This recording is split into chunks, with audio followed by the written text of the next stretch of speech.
Saya mengundang saudara-saudara sekalian untuk turut bersama saya masuk dalam perjalanan keseharian untuk pembentukan kerohanian kita, di mana kita akan praktek solitude, silence, stillness, and scripture reading.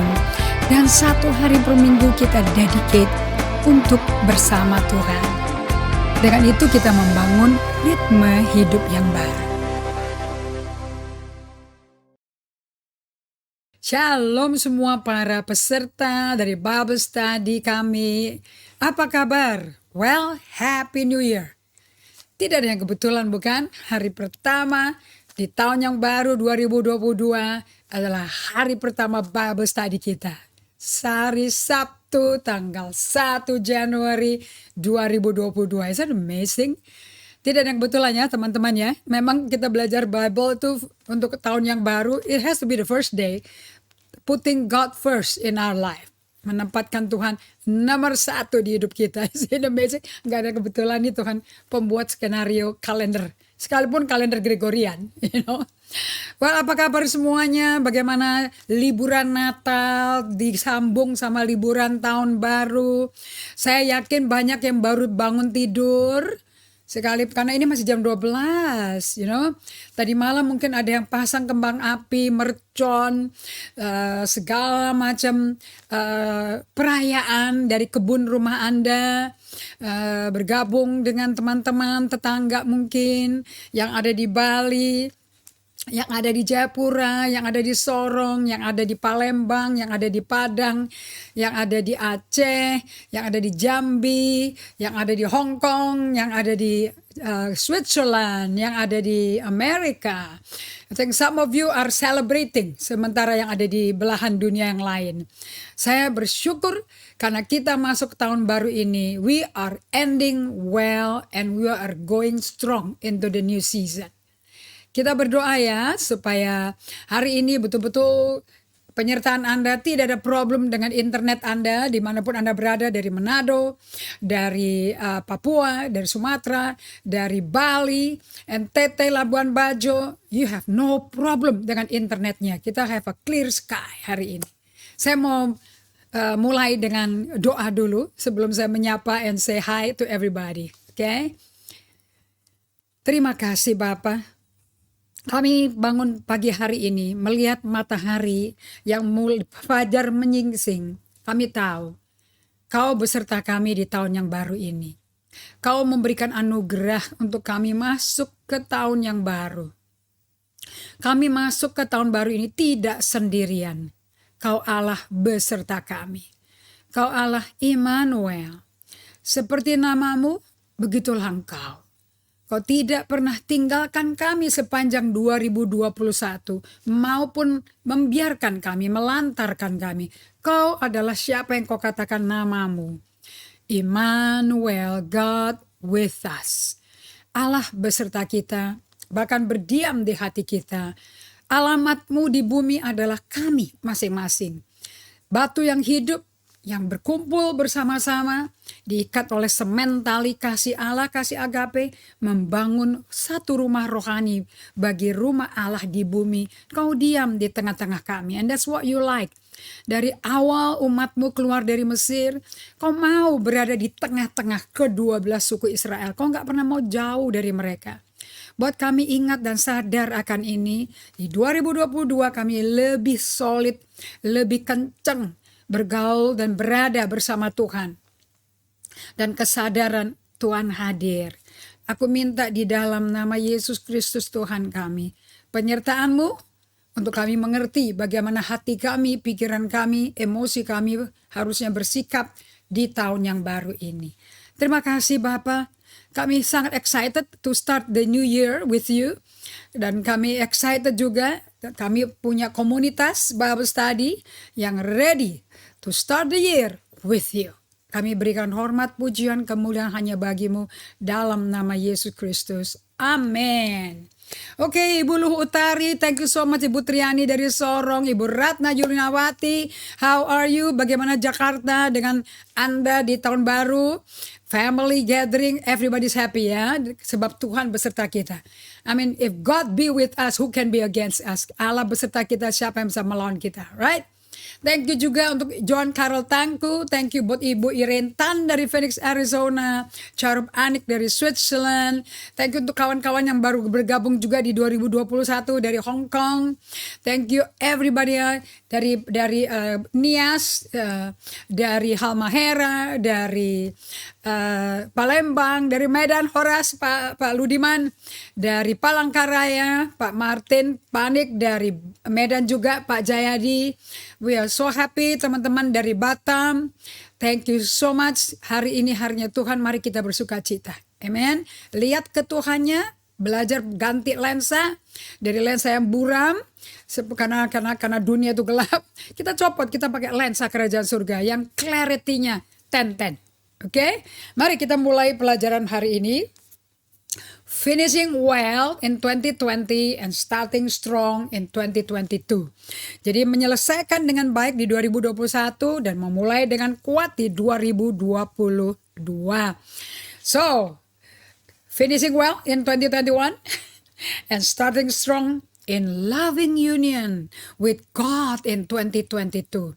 Mesti ada akibat hubungan akrab kita dari 2021 bersama Tuhan, kita bawa masuk ke 2022.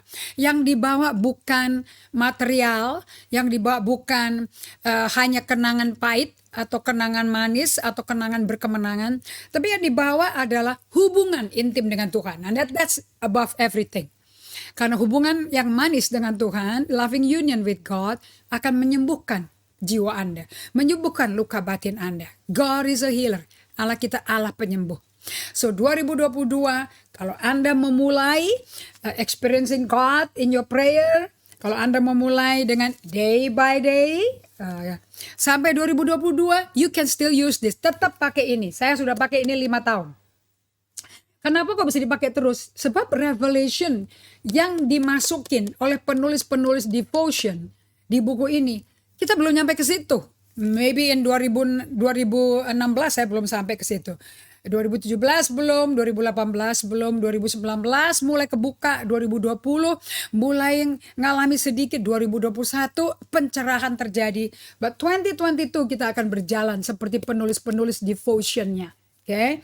So, tidak ada buku yang sudah selesai. Tidak ada ayat Alkitab yang sudah kelar.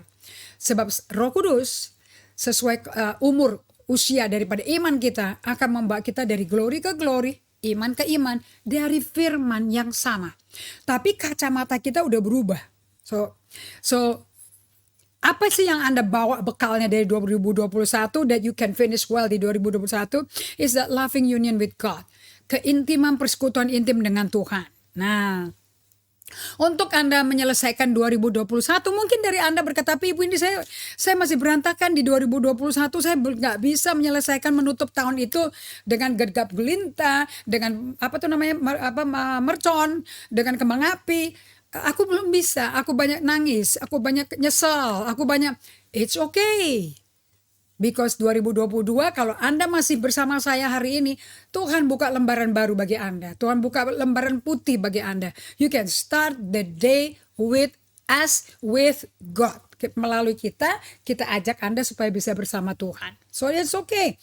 And seperti di kitab Yesaya katakan, Allah berkata kalau di English version ya, bahwa for the second time, untuk kedua kalinya, Allah membawa umat Israel untuk bisa kembali ke Tuhan, menjadi remnant, menjadi sisa-sisa yang terlepas dari jajahan musuh karena dosa mereka, untuk bisa mendapat kesempatan kedua untuk dimuridkan, untuk kembali loving union with God. You can start afresh. Pokoknya saya mau kasih kekuatan pada Anda semua. Saya sepanjang hari saya lagi dalam devotion untuk Advent.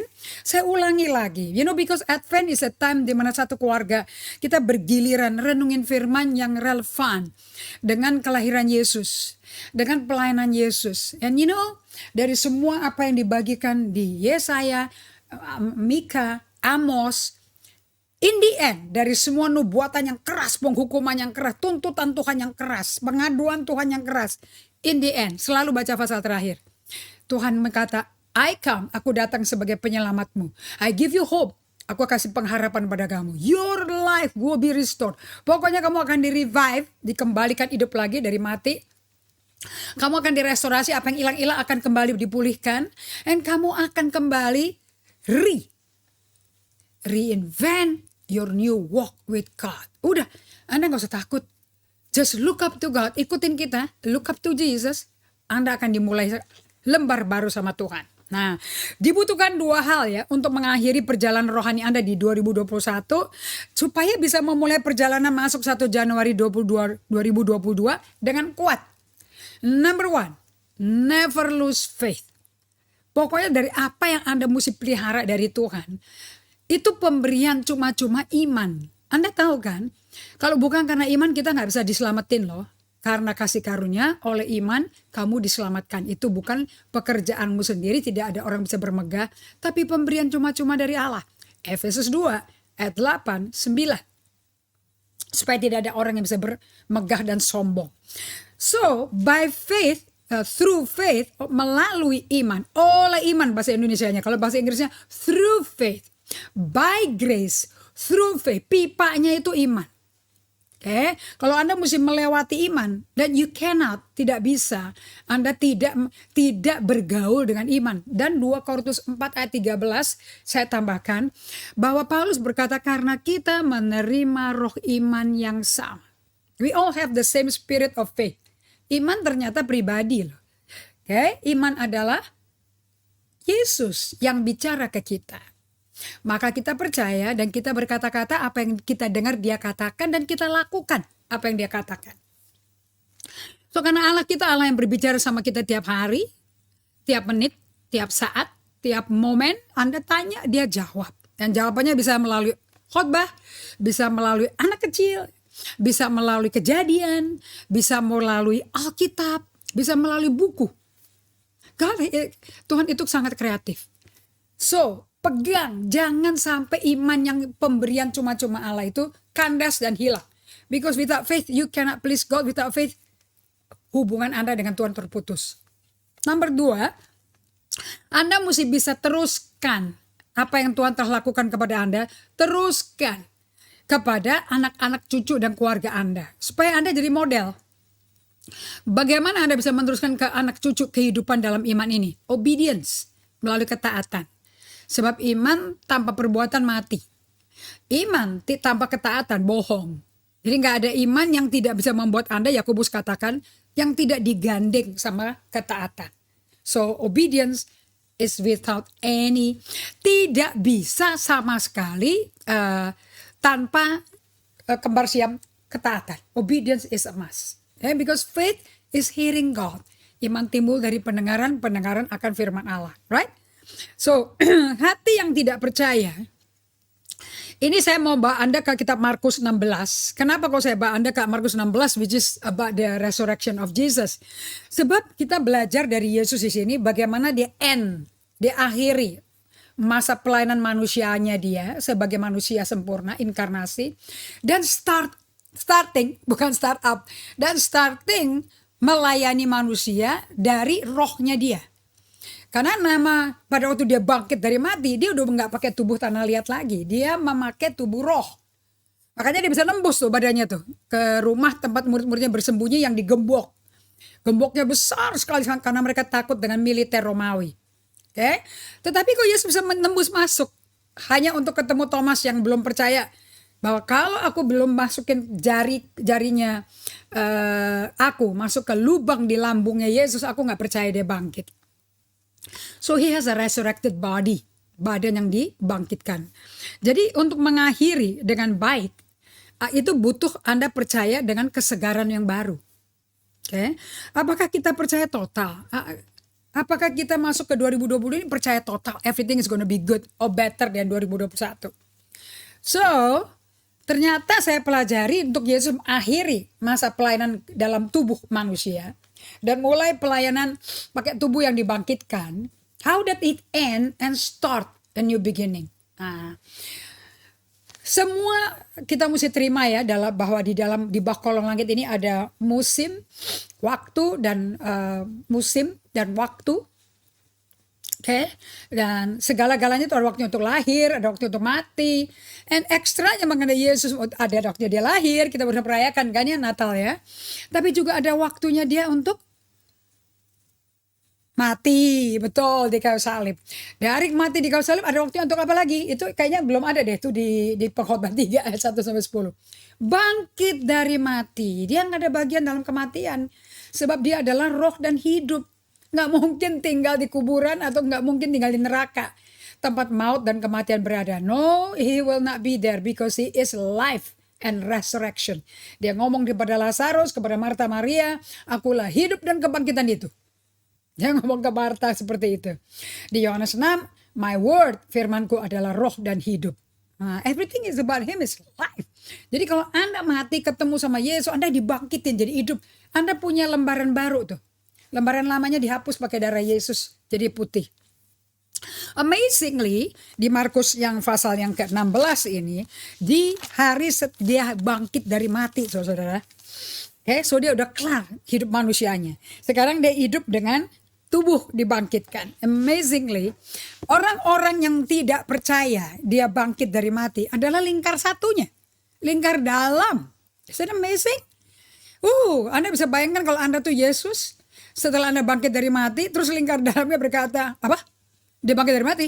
Kamu lihat hantu kali. And plus disebarkan di seluruh Israel oleh tentara Romawi, berita hoax. Berita hoaxnya apa? Aku dengar ya, bahwa dia bilang dia akan pada hari ketiga bangkit dari mati loh. Hati-hati loh. Nanti kita ditipu, taunya badannya dicolong sama muridnya. So, mereka pasang police line. Mereka pasang batasan ya. Polisi, tentara Romawi yang jagain. Supaya mereka bisa lihat siapa yang mau nyolong badannya Yesus. Nggak mungkin bisa dicolong, berat itu tutupnya.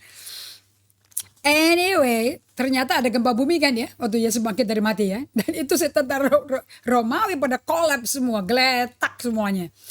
Dan mereka ketakutan.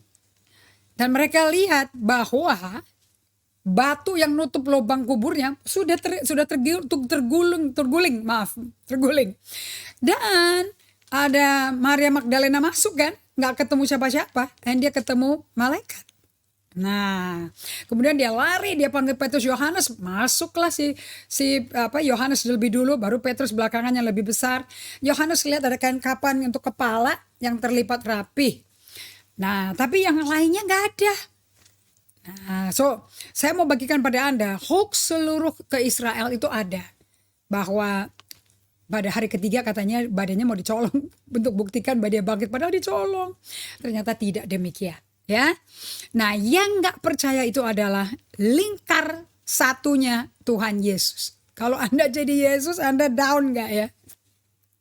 Anyway, di ayat 9, setelah Yesus bangkit pagi-pagi pada hari pertama minggu itu, ia mula-mula menampakkan dirinya kepada Maria Magdalena. Daripadanya Yesus pernah ngusir 7 setan. So kira-kira Anda ngerti gak kenapa Maria Magdalena jadi cinta Yesus sampai dia bangkit dari mati, dikubur adanya ditungguin. Nah, lalu perempuan itu pergi memberitahukannya kepada mereka yang selalu mengiringi Yesus. Tuh, itu kan lingkar satu dong, murid lingkar satunya Yesus. Lalu perempuan itu pergi memberitahukannya kepada mereka yang selalu mengiringi Yesus. Maria Magdalena, ada 8 perempuan nih. Yohana, Marianya ibu Yesus, Maria, banyak sekali Maria dan Maria Magdalena. Dan yang pada waktu itu sedang berkabung dan menangis. So perempuan-perempuan ini berkabung menangis. Ke perempuan jago dong berkabung menangis. Kan ini orang yang diselamatin dari 7 setan. Sehingga Maria Magdalena bisa kembali melakukan pengelolaan pabrik tekstil dia di Magdala.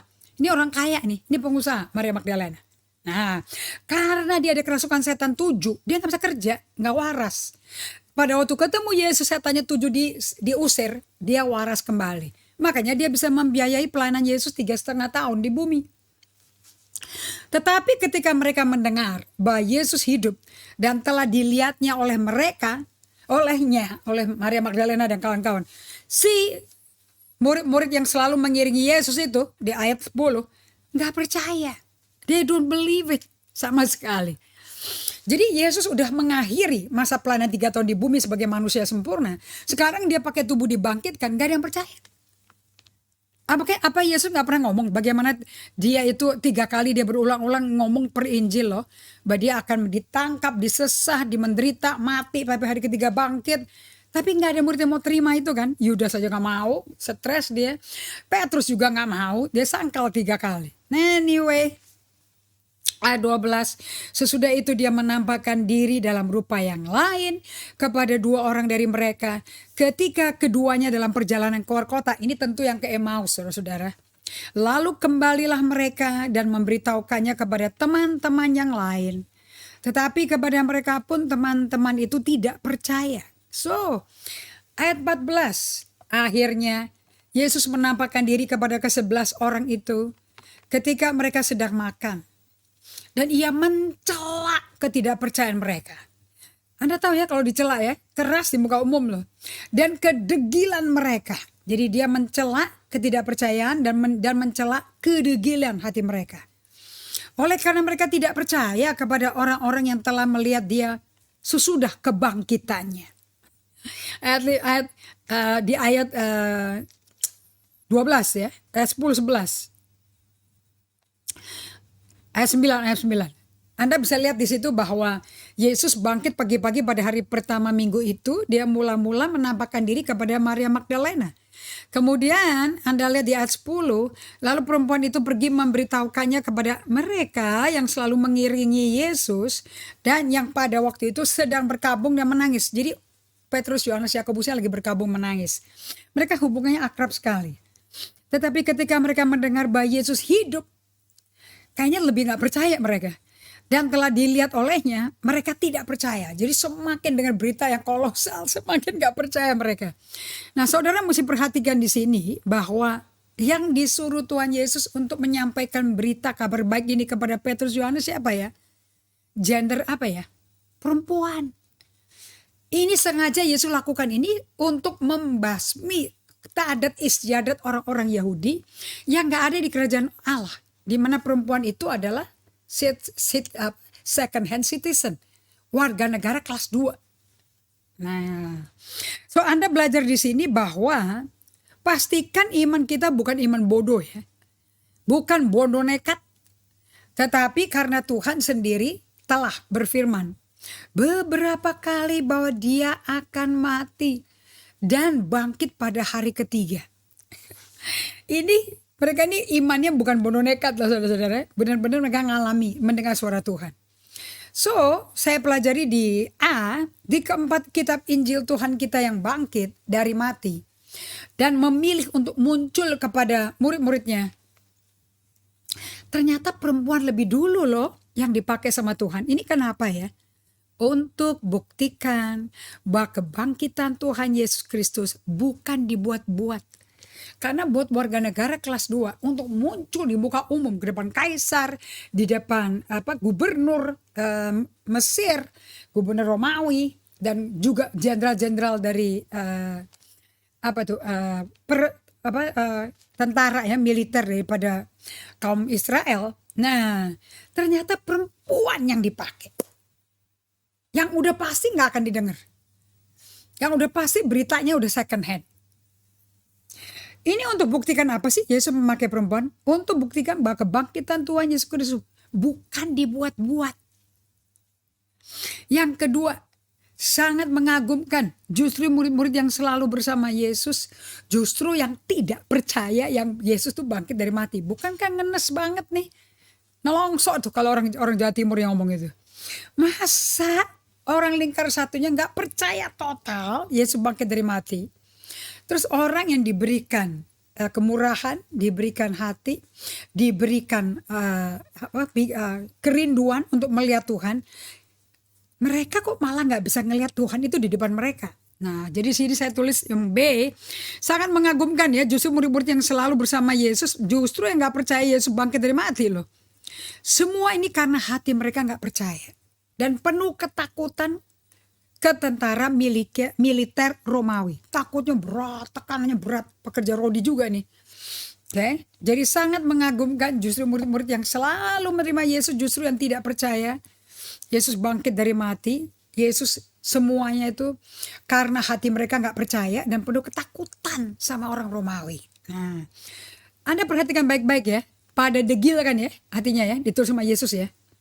Anda tahu nggak Tuhan Yesus nggak malu membukakan kepada generasi kita di tahun yang ratusan tahun kemudian, di mana mereka bisa menikmati kelemahan-kelemahan kita, itu bisa ditransformasi melalui hati yang percaya. So Yesus nggak malu nih menunjukkan kelemahan. Jadi Anda juga nggak usah malu, nggak usah jaim. Kalau ternyata susah mengakhiri 2021 dengan hati yang percaya, it's okay. Oke, Anda datang ke Tuhan aja. Kuncinya balik ke Tuhan, atau bahasa rohannya bertobat. Yang kedua, yang pertama kita perhatikan bahwa iman tuh nggak bodoh ya. Artinya nggak bodoh nekat. Yang kedua, kalau betul-betul Anda punya iman yang tepat, kegagalan kita nggak perlu final. Jadi nggak ada orang pecundang. Kita belajar dari kesalahan kita. Kita belajar dari kesalahan orang lain. Kita ambil getahnya, kita ambil advantage-nya. Yang kedua, satu yang pakai perempuan, yang kedua, kegagalan kita tuh nggak perlu final. Pasti iman Anda akan menjut dan akan total berserak, atau Anda bisa naik kembali. Nah, jadi jangan berpikir bahwa percaya itu mudah loh. Jadi kalau Anda pikir saya khotbah ini saya anggap percaya iman dalam Tuhan itu indah dan gampang, enggak. Sama sekali enggak. Sama seperti Anda masih ada pergumulan, saya ada pergumulan di kelas skalanya saya. So jangan berpikir bahwa percaya itu mudah ya. So don't ever think that trusting the Lord is easy. Bukan believing. Mungkin kalau believing, kalau Anda terima iman, Anda bisa sembuh. Tapi kalau Anda nggak punya iman dan Anda tidak mengikuti jalannya Tuhan, wah itu goyah, memang goyah. Tapi saya mau kasih tahu, satu kali Anda duduk berlutut di kaki Tuhan, berseru pada nama Yesus, imannya kembali. So jangan berpikir bahwa percaya itu gampang ya.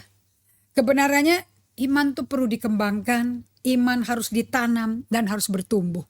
Itu kan butuh waktu loh. Benih ditanam sampai masuk akarnya biar kencang pegangannya. Kemudian ke atas tanamannya paling ada tunasnya. Kemudian itu semua juga karena mentaati Tuhan mesti stop gadget, stop charging, stop semua HP di charging, stop semuanya ya. Nah di sini saya mau kasih pada Anda dua hal yang bikin Anda bisa tahu percaya itu nggak gampang. Mungkin Anda seperti tadi ibu-ibu yang berkata, saya ini belum kelar di 2021, bisa nggak ya mulai 2022 ini kayak apa ya? Untuk Anda bisa mengenali bahwa iman itu seperti otot, seperti jaringan otot, bukan seperti bahan masif keras, enggak. Tapi sifatnya seperti jaringan otot. Maka kalau karena itu jaringan otot, ya otot perlu dikembangkan. Otot itu butuh daily exercise, butuh latihan tiap hari. Oke. Ya, jika tidak latihan hidup, jika tidak latihan hidup karena percaya iman kita, maka imannya akan kendor, imannya lemas, imannya akan kecil. Nah, Anda kan baca di Injil kan, ada iman kecil, ada iman yang sehat, ada iman yang tidak ada kekuatan sama Tuhan. Nah, di sini Anda belajar untuk latihan hidup karena percaya dengan iman kita setiap hari. Kalau tidak, karena sifatnya iman tuh kayak otot. Dan saya melakukan day by day itu menghasilkan otot iman yang lebih solid. Otot emosi yang kekeh, yang terbentuk. Jadi saya bisa ngomong tidak dalam waktu yang sehat. Saya nggak bimbang, ya nggak, ntar kalau gini gimana ya, tidak ya, nanti kalau gini gimana. Kenapa kok Anda mesti nanggung perasaan orang? Anda mesti berintegritas dengan perasaanmu dan ikutin apa yang ada di hatimu. Tidak untuk nyenengin orang, tapi untuk nyenengin Tuhan. Itu loh pentingnya, memiliki prioritas. Masuk 2022 dengan prioritas God number one. Oke. Dan Anda latihan otot iman ini dengan ke tempat sunyi, dengan kurangi tempo yang paling besar yang saya pelajari dari orang mau sehat emosi, belajar kurangi tempo. Tapi saya lebih suka bahasa Inggrisnya deh, slowing down. Nah, ternyata slowing down itu bukan kakinya ngegas melulu. Masa Anda mau jalan ngegas melulu? Anda jalan pakai satu kaki dong. Slowing down tuh di sini. Oke, yang satu mesti mikirin anak, satu mikirin suami, satu mikirin kerjaan, satu ngirimin ART, satu ngirimin orang tua. Wah, yang mana? Anda mau fokus yang mana dulu? Makanya saya pakai buku dari The 7 Habits of Highly Effective People. Ternyata untuk menciptakan 7 habits dibutuhkan disiplin. Dan disiplinnya prakteknya cuma 4. Satu, disiplin membuat wildly important goal. Itu namanya membuat fokus. Seharian ini penuh dengan semua yang important. Betul nggak? Belanja di pasar important. Tahu menu hari ini apa important. Dan menunya make sure satu rumah suka loh ya. Jangan cuma Anda sendiri yang suka. Nanti yang lain nggak bisa makan. Nelannya juga susah nanti ya. Jadi mesti ada, bukan demokrasi, tapi ada pengertian. Ada giliran makanan-makanan yang disukai satu rumah. Oke, apakah Anda membereskan rumah, membersihkan rumah, ngepel, nyapu, ganti spray, kosek kamar mandi, itu semua penting? Of course penting. Apakah Anda servis mobil penting? Penting semuanya. Apakah Anda check up ke dokter, dapat booster vaksin penting? Penting semuanya. Apakah Anda datang ke ibadah mingguan? Penting? Penting semua. Apakah Anda doa pagi, doa malam dengan gerejamu? Penting? Penting semua. Kalau semuanya penting, yang mana yang gak penting dong? Anda mesti bikin keputusan. Ternyata Anda dari semuanya itu ada 1 or 2, maksimum cuma 2. Lebih dari itu Anda akan 0 kerjaannya. Terbukti oleh psikiater. So just choose 1. Unless Anda mesti bikin fokus. And this is day by day. Itu namanya wildly important goal. Karena everything adalah important. Kalau bikin peta itu, satu kotak, ada kotak-kotak kecilnya. Semuanya penting. But which one is important? Of course your time with God. Itu jangan ditawar ya. Your time with family harus ada per hari. Nggak bisa per tahun sekali. Kerja. Nanti vacation. Udah vacation. Pas mau balik lagi kerja. Rasanya baru mulai vacation. Tapi udah mesti balik ke kantor. Udah mesti balik lagi untuk bayar semua pengeluaran waktu liburan. Tapi kalau kita ikut ritmenya Tuhan kan beda. Kerja 6 hari. Hari ke-7 sabat. Kerja 6 hari. Hari ke-7 sabat. Karena setiap hari ada mini sabat. Pagi dan malam minimum. Itu minimum. Yang paling bagus kalau di 2022 ini priority Anda is practicing. Anda berada dengan hadirat Tuhan bersama-sama sepanjang hari. So Anda mesti tambahin sisipin di jam-jam Anda off mikir, off kerja. Mungkin lagi ke restroom, just spend time with God. Ambil 1 menit is more than enough. Dia senang didatengin Anda. So ini kairosnya, kairos momennya Tuhan, artinya jendelanya Tuhan untuk kita kembangkan iman. Oke, so Anda masuk 2022 ini, kembangkan iman, exercise. Otot itu ya, dulu tuh saya tuh sukanya hobinya aerobik. Aerobik tuh tiap hari. Jam 11 pagi water aerobik. Kemudian jam 8 pagi water aerobik, jam 11 pagi latihan tenis, pakai tennis machine dengan private trainer. Hanya bangun otot untuk bisa backhand, forehand. Nggak main sama siapapun. Hanya dilatih selahnya. Jam 5 sore aerobik fisik. Jam 8 malam aerobik makan di luar restoran. Itu aerobik juga. Kemudian jam 1 pagi aerobik disco. Ini sebelum bertobat gitu loh. Nah, saya badannya itu kenceng sekali, fit sekali. Karena saya ada exercise-nya ini yang pagi hari ini. Dan itu udah di slot. Sehingga tidak bisa mengganggu pertemuan-pertemuan bisnis saya. Itu bisnis tetap berjalan on time di waktu itu. Dan seger loh, bisa ada selisip dikit gitu, setengah jam olahraga gitu, seger badannya. Oke. Dulu rambutnya nggak tinggi-tinggi begini, ya flat aja. Bagaimana masuk kolam renang, masuk sauna, bagaimana bisa tinggi begini terus, mesti pakai sumpit kali dalamnya. Oke. So pada waktu saya lahir baru, jatuh cinta mula-mula sama Tuhan. Masa saya lupa taruh raket tenis di mana? Saya lupa tuh kelompok kaleng-kalengan bola tenis di mana? Lupa. Trainer gue, saya say goodbye juga lupa say goodbye saya. Stop mendadak, saya exercise-nya ke tempat ibadah. Every day itu bisa 4-5 kali. Nah, kalau pada waktu saya stop, saya mau bagikan ke Anda ya. Ternyata otot saya kendor. Anda mau tahu? Dibangun kencang tiap hari. Dan saya belajar dari kakak ipar saya. Anda mau bangun otot tricep biceps itu nggak usah repot-repot ke gym kok. Anda beli aja barbel 0,5 kilo tiap hari begini. Jangan ditambah, jangan ambisius. Yang penting kata kakak ipar saya konsistensi dan disiplin. Kenceng sendiri loh ototnya. Nanti udah kayak angin, ngangkatnya udah kayak angin, udah kayak entengan tuh 1/2 jam karena ototnya udah terbentuk kan 0,5 kilo. Sekarang Anda naik 1 kilo. Dia bilang pelan-pelan, jangan cepet-cepet. Kamu nggak bisa minta six pack dalam waktu 5 hari. Kamu akan dapat 5 sakit otot, 5 otot sakit, bukan 5 six pack, bukan 6 six pack. Benar, dia punya konsep benar. It's slow, but it's consistent and discipline. Makanya dia 60 juta tahun, six packnya nggak tanggung-tanggung, benar-benar six solid man. Nah, otak kita, emosi kita, iman kita sama. Jadi kalau nggak tiap hari Anda mendengar Tuhan, nggak latihan, nggak bisa dengar suara Tuhan sama sekali. So kita tidak, saya mengundang Anda semua, ini kairos momennya Tuhan untuk kita kembangkan iman. Nah Anda kembangkan iman di mana? Di dalam petualangan hidup. Begitu Anda bangun, ayo mau apa dulu? Mau langsung lari ke dapur, ke lemari es, atau Anda duduk di kaki Tuhan dulu seperti Maria? So kalau Anda nggak nyemplung ke dalam aktivitas hidup Anda nggak tahu iman Anda tuh kenceng apa tidak. Anda tuh orang kompromian, Anda orang setengah hati, mendua hati, atau Anda tuh baru tahu kalau Anda cemplung betul-betul di dunia luas, ketemu segala macam orang. Nanti ketimbul tuh, oh aku suka tipe orang kayak gini, oh aku suka sama kepingin punya temen ini, Anda kompromi. Nah, saya mendapat perumpamaan bagus sekali ini. Tidak ada orang buka layar di pelabuhan, tetapi dia buka layar di tengah lautan luas. Nah nanti Anda mesti lihat ya, saya punya lukisan, foto kuno bagus sekali loh saya dapat di Amerika.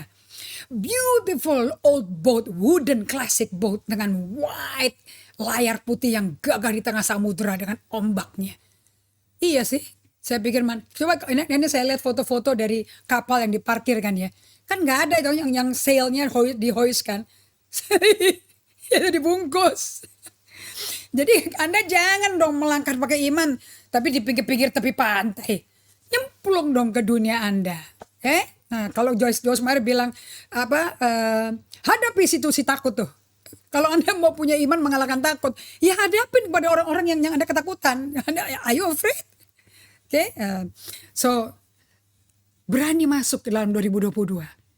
Dan begitu meluncur ke tengah samudera, buka layar dari kapal Anda. Buka layar di tengah lautan luas and see how the wind, Roh Kudus memimpin Anda. Jadi apa yang sedang terjadi dengan iman kita sepanjang pandemi COVID-19 ini? Selama 2 tahun masuk ke tahun ketiga bersama si COVID. Si Omicron saya baru tahu, baru dapat berita dari 2 minggu yang lalu. Bahwa si Omicron ini banyak menyerang anak baby. Mungkin yang senior-senior udah kebanyakan di bus-bus, dia gak mempan lagi kali ya. So the baby is got it. Tapi it's okay, baby is very strong. Anyway, dan tidak ada ancaman terlalu parah. So kita pelajari bahwa COVID-19 pandemi, what did you learn? Menguji iman betul? Iya dong. Ada yang lemes. Saya itu kalau nggak bereksersis ya lemes. Aduh, saya itu kendor ototnya. Waktu saya kebaktian di satu tempat ya di Senayan ya. Saya bilang kok lengan gue kok lembek-lembek ya. Dulu kenceng, ini kok lembek-lembek. Kayak lopis jadinya. Aduh, saya bilang kurang manis itu kalau lopis pakai gula Jawa. Sedih juga, saya bilang. Baru kita kepikir, oh ya kok aku raket tenis prince gue kemana ya. Sedih juga saya. Yang kedua, COVID-19 melatih kita, membuat kita di-train. We are living under a training concept ya. Kita tidak dalam main-main hidupnya. COVID-19 bikin kita jadi pejim iman. Day by day bikin Anda menjadi maybe by today Anda bisa jadi pelatih. Dulu dilatih, sekarang jadi pelatih. Melatih kita untuk hidup by what God says. Dari apa yang Tuhan katakan, Tuhan janjikan. Dari apa yang sudah fix destiny Anda, janji Allah, udah deh, ya dan amin. Yang penting buat Anda, is you train yourself how to walk with God sepanjang dari dimana kau berada sampai ke akhir. So bagaimana sih keadaan Anda selama 2020 sampai 2021? 2020 bukankah sejarah manusia dibikin ya? Dengan adanya sih kita mesti hidup bersama-sama si COVID ini. Agak berat loh penyesuaiannya waktu itu. Di 2021 sekarang kita sudah di 2022 Januari 1. How do you live? Apakah masih ada ketakutan? Apakah masih banyak kecemasan? Apakah masih ada disorientasi? Apakah ada kesedihan, kedukaan? Nah, apakah Anda merasa iman Anda bola-balik diuji-uji gak kelar-kelar? Apakah Anda gagal percaya? You know what? Kalau Anda ngalami ini semua, saya anjurkan pada Anda, don't quit, jangan nyerah. Jangan nyerah kepada Tuhan, jangan nyerahin Tuhan. Jangan nyerahin Tuhan. Maksudnya jangan tinggalin Tuhan, jangan masa bodoh sama dirimu. Dan jangan masa bodoh dengan orang-orang yang Anda pikir gara-gara kamu. Don't quit on them. Jangan, biarpun orang itu kamu salahin, don't quit. Sebab satu hal yang saya pelajari, bahwa finishing well does not mean you never fail. Bahwa untuk menyelesaikan pertandingan iman dengan baik, tidak berarti Anda gak pernah ada kegagalan. Of course ada kegagalan. Okay, finishing well doesn't mean that you never fail. No, not at all. Apakah Anda izinkan Tuhan menguji iman Anda? Just allow God. Selama Anda berada di dalam COVID ini, udah, saya anjurkan Anda yang punya buku Emotionally Healthy Spirituality, you stick ke bab 6. Okay? Going through the wall. Di mana jiwa Anda mengalami tekanan, mengalami goncangan, mengalami ketakutan. Dan itu panjang masalahnya. Bertahun-tahun, Abraham 25 tahun sampai Ishak lahir. 13 tahun kemudian anaknya si Ismail mesti diusir. Kemudian Ishak setelah jadi remaja disuruh dibunuh sama Tuhan. Amin. Ngeri-ngeri gitu loh ujian yang Tuhan izinkan dia lalui. But in the end seperti Ayub. What do you have in the end? In the end mereka kenal Tuhan secara pribadi. Abraham jadi sahabat Allah. Ayub berkata, aku tarik semua perkataanku karena dulu aku cuma dengar dari orang. Sekarang mataku melihat Tuhan. My eyes have seen the Lord. So apakah Anda bisa percaya Tuhan dengan cara yang baru dan cara yang segar setiap pagi? 2022, yes you can. Yes you can. Saya temenin Anda deh day by day. Okay? Saya ingetin Anda, maybe I can do some small snippet untuk mengingatkan Anda to melakukan day by day bersama-sama. Saya lihat tuh ada orang yang menjadi guru saya juga namanya Reverend Summer Joy. Dia hanya video YouTube tau gak ngapain? Hanya Lectio Divina. Bagaimana mendengar Tuhan melalui firman Allah. Ini sesuatu yang saya bagikan di 2021. So bagaimana caranya kita bisa membangkitkan iman kita dengan cara yang baru dan segar? Sediakan ruang bagi hadirat Tuhan. Setiap saat. Ignatius de Loyola dia doanya seperti ini. Ini buku Advent saya, tempat saya latihan. Dan dia ngomong seperti ini. Oh Lord, the house of my soul is so narrow and large it that thou mayest enter in. It is ruinous. Oh, repair it. It displeases thy sight. I confess it, I know.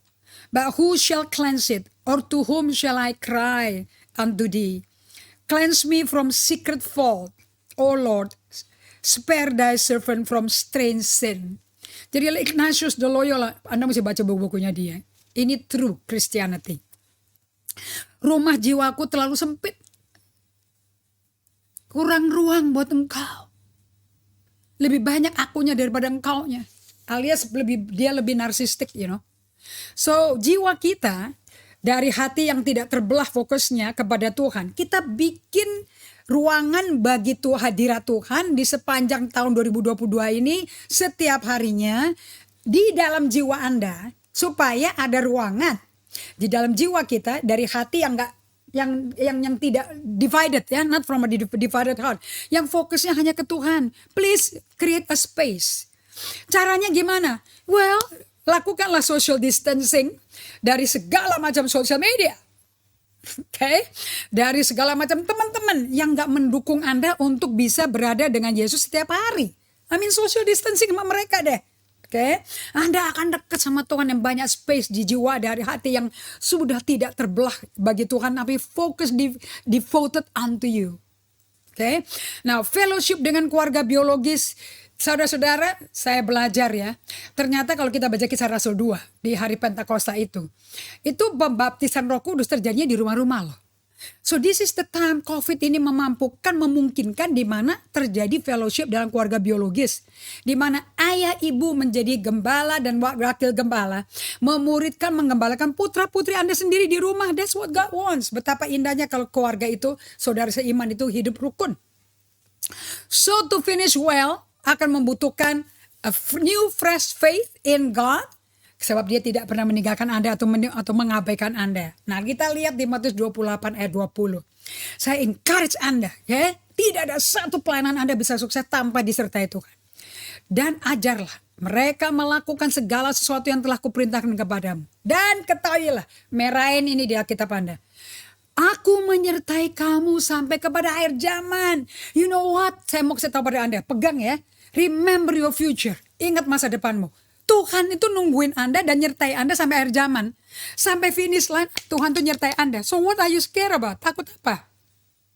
Anda cuma butuh latihan untuk peka, sadar hadirat Tuhan. Itu aja. Supaya tiap hari Anda gak takut menghadapi masa tua. Oke?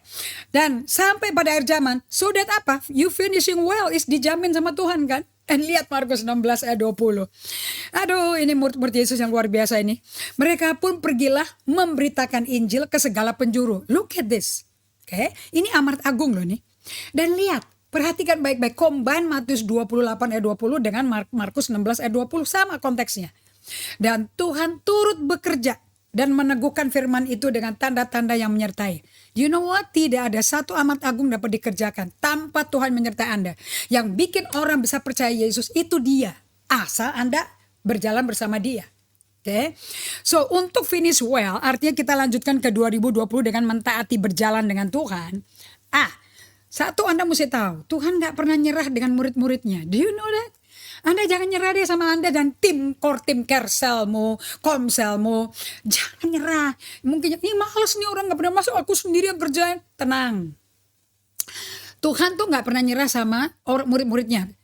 Padahal mereka semua dipanggil apa? Dasar degil kamu hatinya. Keras hati kamu. Gak percaya bahwa aku ini bangkit. Yesus itu udah ngomong. Dasar kamu nih hatinya degil. Tetap gak percaya tentang kebangkitanku seperti yang dikatakan perempuan-perempuan itu. Tetapi ayat berikutnya dia ngomong apa? Pergilah. Jadikan semua bangsa muridku. Lah itu kan aneh kan ya. Jadi Tuhan tuh gak menghukum orang yang gak percaya. Yang kedua, dia gak memasukkan nama murid-murid yang degil itu, yang keras hatinya, dalam blacklistnya dia. Ini daftar-daftar orang yang gak berguna. Yang udah out, udah pensiunan. No good for the church. Gak ada. Oke, sebaliknya Yesus mengkomisikan mereka. Ingat ya saudara-saudara, kegagalanmu gak final loh ya. Tetapi Yesus juga gak lihat, walaupun hari itu mereka degil pada gak percaya. Tapi itu gak bikin dia memveto. Waduh kacau nih lingkar hatiku. Gak bisa semua, gak ada keluar kata gitu. Tetap dia komisikan mereka. Karena dia tahu kegagalan itu gak final. Karena Anda bukan pecundang kan. Nah, kalau bisa bangkit lagi ya bukan pecundang namanya. Yesus tetap memilih memakai murid-muridnya. Dan Anda dan saya, di tengah kegagalan-kegagalan kita, asal Anda mau rela dituntun Tuhan dan Anda mau taati. Nah kalau itu Anda, no problem. Dia akan tetap melakukan spiritual formation, discipleship, dan supaya Anda mengalami spiritual transformation. Ingat ya, Tuhan Yesus belum selesai dengan kita loh. So jangan nyerah dengan diri Anda di 2022 ini. Bangkit, tetap berdiri teguh. Efesus 6 ayat 10, saya suka kata-katanya. Therefore stand. Stand setelah menyelesaikan segalanya. Stand, bukan geletak. Stand, jangan lihat ke belakang. Remember your future. Ingat masa depanmu. Oke, so saya kutip tuh Efesus 6 ayat 13. Sebab itu ambillah seluruh perlengkapan senjata Allah. Di bumi ini peperangan loh, melawan dagingmu sendiri. Supaya kamu dapat mengadakan perlawanan pada hari yang jahat. Karena si setan tuh hopengnya sama manusia lama kita. Tetap berdiri. Nah saya suka ini. Sesudah kamu selesaikan segala sesuatu. Selesai ya saudara-saudara. Bisa selesai karena kan Allah turut bekerja sama kita. Ayat 14. Allah, dengarkan baik-baik, untuk Anda menyelesaikan di tahun 2022 dengan baik, Allah sediakan sumber-sumber provisi kok. Markus 16 ayat 14 sampai 18. Akhirnya, ia menampakkan diri kepada ke-11 orang itu ketika mereka sedang makan. Tuh, kalau sama Yesus kerjanya relax sambil makan. Dan ia mencela ketidakpercayaan dan kedegilan mereka. Oleh karena mereka tidak percaya kepada orang-orang yang telah melihat dia sesudah kebangkitannya. Ia mencela ketidakpercayaan, kedegilan mereka oleh karena mereka tidak percaya pada orang-orang yang telah. Tapi tetap kan Tuhan menampakkan diri sama orang yang gak percaya kan. I mean, why waste time, man? Buat apa buang-buang waktu? Kita tetap sebagai pemimpin gereja, sebagai gembala-gembala, sebagai ketua komsel, dengerin baik-baik. Biar pasukan Anda sudah pada ngak-ngikok semuanya, udah sepertinya gak ada harapan, tetap muncul. Karena Allahnya belum kelar ke mereka, so kita jangan kelar sama mereka. Right? Nomor ayat 15, lalu ia berkata kepada mereka, pergilah ke seluruh dunia. Tuh kan Tuhan gak condemn ya. Tuhan gak menghukum mereka. Beritakan Injil ke segala makhluk. Siapa yang percaya dibaptis akan diselamatkan. Tapi siapa yang tidak percaya akan dihukum. Dan tanda-tanda ini apa sih profesinya Tuhan ini? Tanda-tanda ini akan menyertai orang-orang yang percaya. All you need to do is percaya. So exercise imanmu. Otot iman. Satu profesi Tuhan apa sih? Setiap kita orang percaya akan ngusir setan-setan demi nama Yesus. Pakai nama Yesus, bukan pakai nama Ibu Indri ya. Kedua, mereka akan berbicara dalam bahasa-bahasa yang baru bagi mereka. Ada bahasa baru dari sorga. Bahasanya Roh Kudus. Boleh ngomong dong Roh Kudusnya. 3, mereka akan pegang ular dan sekalipun mereka minum racun maut, mereka tidak akan mendapat celaka. Seperti kisah Rasul 28 Paulus di Pulau Malta. Digigit sama ular. Langsung dikebasin. Orang pikir rakyat sisir pikir pasti mati. Dikebasin hidup terus. Langsung dibilang ini dewa nih. Di situ dia menginjil dan tanda-tanda ini diberikan untuk menginjil supaya orang bisa percaya Yesusnya Paulus. Keempat, profesi keempat adalah mereka akan letakkan tangannya pada orang sakit. Orang itu akan sembuh. Nah teman-teman, ini tanda-tanda diberikan bukan untuk profession on demand. Anda tahu gak sih profesinya kayak movie on demand gitu loh. Mentang-mentang Anda pergi menangkan jiwa langsung ini akan keluar. Belum tentu. Bagaimana mujizat terjadi itu 100% kedaulatan Allah. Bukan karena miracle on demand. Kok saya doain orang sakit tambah mati? Kok saya tengging-tengging malah gue yang diusir, malah setannya gak keluar-keluar. It's not video on demand, okay? It's not miracle on demand. Itu kedaulatan Allah. Jadi kalau Tuhan gak suruh, gak ada gerakan apapun, ya jangan dipaksa-paksa. Okay? Mungkin Tuhan ada rencana lain buat orang itu. So don't condemn yourself. Nah, saya sertai Anda semua yang mungkin di 2021 patah semangat, kayaknya mau nyerah gitu, mau gantung kunci jadi ketua sel. Ambil aja kuncinya lagi, ya jalan sama Tuhan. Kuncinya Anda jalan sama Tuhan gak? Nah, lihat, Ibrani 4 ayat 15, Anda yang sedih, Anda yang down, kita punya imam besar kok. Yang bukan imam besar yang tidak dapat turut merasakan kecemasanmu, kekhawatiranmu. Anda mempertanyakan diri Anda mempertanyakan iman Anda. Dia turut merasakan kelemahan-kelemahan kita, sebaliknya sama dengan kita sebagai manusia. Dia telah dicobai hanya gak mau buat dosa. Markus 1 ayat 40-41. Lihat ya, Tuhan itu kalau melakukan mujizat selalu dia tanya Allah Bapaknya. Kemudian kalau dia dengar Allah Bapaknya ada belas kasihan, dia juga punya belas kasihan. Nanti orang yang pada mengalami kesulitan, sedih dalam kedukaan, belas kasihannya itu pada orang itu menggerakkan Tuhan melakukan mujizat. Jadi Anda mesti bisa lihat ada empati gak? Ada mercy, ada compassion gak timbul di hatimu? Kalau sampai ada tangisan, belas kasihan, God is doing something. Ya, seorang yang sakit kusta datang kepada Yesus sambil berlutut di hadapannya. Dia mohon bantuan. Kalau engkau mau, engkau dapat mentahirkan aku loh. Maka tergeraklah hatinya oleh belas kasihan. Lalu ia mengulurkan tangannya menjamah orang itu dan berkata, aku mau. Jadilah engkau tahir. So ingat bahwa Allah melakukan mujizat karena sovereignty of God, kedaulatan Allah. Lihat di Markus 13 ayat 11. Remember ya, jika kamu digiring, nanti kalau pelayanan juga Anda bisa ngalami ini loh. Anda digiring, diserahkan kepada musuh Anda. Jangan kamu khawatir akan apa yang harus kamu katakan, tapi katakanlah apa yang dikaruniakan kepadamu pada saat itu juga. Sebab bukan kamu yang berkata-kata melainkan Roh Kudus. Oh, 2022 penuhi, seperti Ignatius de Loyola berkata, my house is full of me. And I need to make room, to make space for the presence of God. Supaya Anda bisa dengar kedaulatan Allah lebih peka. Supaya Anda bisa ngomong perkataan Roh Kudus. Kalau sedikit tempat Roh Kudus agak susah. Kedaulatan Allah, mujizat terjadi dan Injil diterima itu by the sovereignty of God. Ini terbukti di Kisah Para Rasul 28 ayat 1, 3 sampai 6, 8 sampai 10. Anda bisa baca sendiri ya. Karena di Kisah Rasul 28 ini Anda belajari bahwa Paulus yang saya tadi ceritakan, dia tiba di Malta, udah kapal udah pecah. Kemudian dia kumpul, dia apalagi pasang api unggun, ternyata ping, keluarlah api. Itu kan mengundang ular ya. Ular-ular pada keluar, cekak, dia digigit sama ular beludak tuh. Semua rakyat udah tahu sih musuhnya dia mati sih. Dia gak mati-mati saudara. Sampai di sujud-sujud disembah, dia adalah Tuhan. Dan satu pulau mata terima Yesus. Tapi itu kedaulatan Allah, bukan kehebatan Paulus. Amin. Paulusnya satu aja, dikuk sama Yesus. So, saya mau kasih tahu pada Anda, apa sih yang terjadi selama COVID sebetulnya? Situasi COVID ini yang membuat ekonomi dunia goncang, bisnis jadi slow down, terjadi banyak kekacauan, tapi ada juga bisnis yang berkembang gila-gilaan. Kecenderungan manusia di tengah badai berkabut ini. Di Pulau Malta juga Paulus berlayar banyak kabut.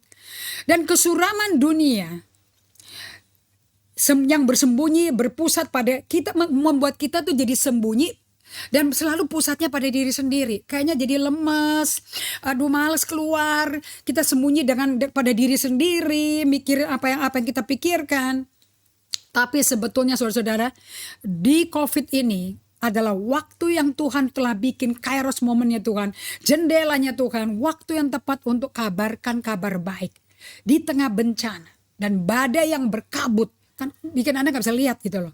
Tepat seperti nubuatan Tuhan Yesus. Saya kira-kira dua minggu yang lalu ya. Desember 4 tuh ya. Apakah kebetulan Gunung Semeru tuh meletus? Di Amerika beruntun loh. Ada pawai, drum band, perayaan kedatangan Natal. Tiba-tiba ada orang pakai SUV nabrak orang yang nonton sama orang yang sedang melakukan pawai. Seminggu kemudian anak 15 tahun nembakin semua teman-teman di sekolahnya. Gurunya juga luka. Kemudian Gunung Semeru meletus. Sebelum Gunung Semeru meletus, banjir bandang di Batu Malang. Do you think it's kebetulan? Apakah Anda melihat suara-suara teriak-teriak, tolong, tolong. Karena banyak orang sederhana yang tinggal di pegunungan-pegunungan itu yang gak mau tinggalin. Waktu Gunung Merapi meletus mereka gak mau keluar. Mau mati di situ. Kenapa? Itu tanah warisan. Padahal volcano ngalir. Debu kemana-mana. Walaupun sudah dikasih warning gak mau pergi. Sebab ini sudah dikasih tanda di Matius 24, Lukas 21, Markus 13. Bangsa akan bangkit melawan bangsa, kerajaan melawan kerajaan. Tadi malam, dua hari yang lalu, seminggu yang lalu, saya mendapat link bahwa Presiden Joe Biden mencoba menjadi mediator supaya Putin, Rusia tidak nyerang Ukraina. So, we are in the middle of this. Akan terjadi gempa bumi di berbagai tempat. Akan ada kelaparan. Tapi ini semua baru permulaan, penderitaan menjelang zaman baru. Tapi Injil harus diberitakan dahulu kepada bangsa-bangsa. Justru di musim ini orang gak punya pengharapan, gak punya apa yang dipegang lagi. Kasih kabar baik. So, sebagai penutup, Markus 13 ayat 8 dan 10 sampai 11 Anda pelajari ya. Dan ayat 10 saya mau bagikan pada Anda. Tetapi Injil harus diberitakan dahulu ke semua bangsa. Teman-teman, di 2022, Anda dan saya dengan semua kekayaan firman yang telah saya bagikan, let's preach the good news. Mari bagikan kabar baik. Biar gelap hidupmu kayak apa, terang Allah pasti datang. Kalau engkau berseru aja pada satu nama yang diberikan oleh Allah di bawah kolong langit ini, dengan berseru satu nama itu, Anda akan selamat. Nama Yesus. So, sekarang saya mau ngundang Anda. Kalau Anda berkumpul dengan keluarga Anda yang ada beberapa yang belum kenal Yesus. Anda mungkin berkumpul saat ini bersama teman-teman kantor Anda. Atau teman-teman komsel dan ada teman-teman saudara yang diundang. Saya mau undang Anda. Kalau Anda sedang dalam kekelaman. masa depan gak kelihatan, penuh kabut, krisis silih berganti, kesehatan, meninggal, ekonomi, semua terjadi pada Anda. You are not alone. Tuhan besertamu. Dan kalau Anda mau panggil nama Dia, Dia sedekat napas di hidung Anda. Mari kita berdoa. Ikuti doa ini dari hati yang percaya. Katakan, Tuhan Yesus, aku belum kenal Engkau, tapi aku mau uji nama-Mu. Aku mau kenal bahwa Engkau Allah yang hidup, Allah yang berdaulat, Allah yang mendengar jeritan hatiku, Allah yang menampakkan diri sebagai terang dunia. Di tengah kegelapanku, aku akan mengenal terang itu dan menerima terang itu. Dan aku akan lihat di mana kegelapan itu terjadinya. Dan Kau bisa ubah kegelapan itu menjadi terang. Sehingga aku tahu jalan keluar untuk masa depanku di 2022 ini. Tuhan Yesus, aku orang berdosa. Ampuni aku. Masuk dalam hidupku. Hapus dosaku dengan darah-Mu. Sucikan aku, dan aku terima Engkau dalam hatiku sebagai juru selamat jiwaku dan Tuhan satu-satunya. Amin. Well, hari ini Anda menjadi ciptaan baru, anak Allah, dan bersama Yesus Anda akan mengalami pelan-pelan pengalaman baru yang tidak kelihatan di 2021. 2002 Anda mengalami pengalaman baru yang belum pernah Anda alami. Jangan lupa miliki buku-buku yang saya munculkan tadi, yang saya sebutkan tadi. Ini akan menuntun Anda sehingga perjalananmu akan aman sampai Yesus datang kembali. Tuhan berkati, kita berjumpa lagi di hari Kamis jam 5 sore. Bye, God bless you.